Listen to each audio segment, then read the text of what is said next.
మొన్న మేము హామీ ఇచ్చాం. హామీ ప్రకారం ఇమీడియట్గా ఏం చేశాం, 3,000 రూపాయలు పెంచాం, 4,000 రూపాయలు పెంచాం. 3,000 రూపాయల నుంచి దివ్యాంగులకు 6,000 పెంచాం.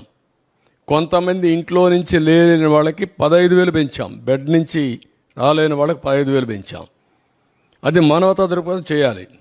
నిర్ణయం చేశాం. మళ్ళీ ఉచిత ఇసుక చెప్పాం. ఉచిత ఇసుక ఇస్తాను ఇచ్చాం. ఇప్పుడు దాన్ని కూడా కొంతమంది విమర్శిస్తున్నారు. అంటే ఎట్లా మాట్లాడుతున్నారంటే, ఉచిత ఇసుక అంటే మేము ఇసుక ఇంట్లో ఇస్తామని చెప్పామని మాట్లాడతారు. లేకుంటే నేనే మళ్ళీ ఇల్లు కూడా కట్టిస్తాను, లేకుంటే వాళ్ళ ఇంట్లో కూడా పొలాన్ని నేను పని చేస్తాను అని చెప్తారు. ఏం చెప్పమంటారు వాళ్ళని? ఇది రాజకీయం. ఆ రాజకీయాలన్నప్పుడు వాళ్ళకి వాళ్ళు చెప్పేది తప్పని చెప్పాలి.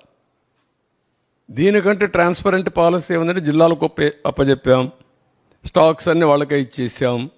అక్కడ ఇసుక తీయమన్నాం. ఏ నదిలో అయినా ఏ కాలువలో అయినా ఇసుకుంటే వాళ్ళ ట్రాక్టర్ ఉంటే ట్రాక్టర్కి, ఎడ్ల బండి ఉంటే ఎడ్ల బండికి నెత్తి మీద పెట్టుకోగలిగితే నెత్తి మీద పెట్టుకో తీసుకుపోమంటున్నాం.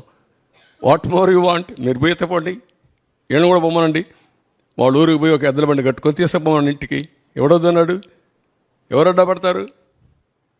అలాంటి బుద్ధి జ్ఞానం లేకుండా చేసి వాళ్ళని ఏమనాలి? వాళ్ళని మనుషులు అనాలి? ఉంటే వింత పశువులు కూడా ఉండవు మారిగా ఉంటాయి. ఇవన్నీ ఉంటాయి ఛాలెంజెస్.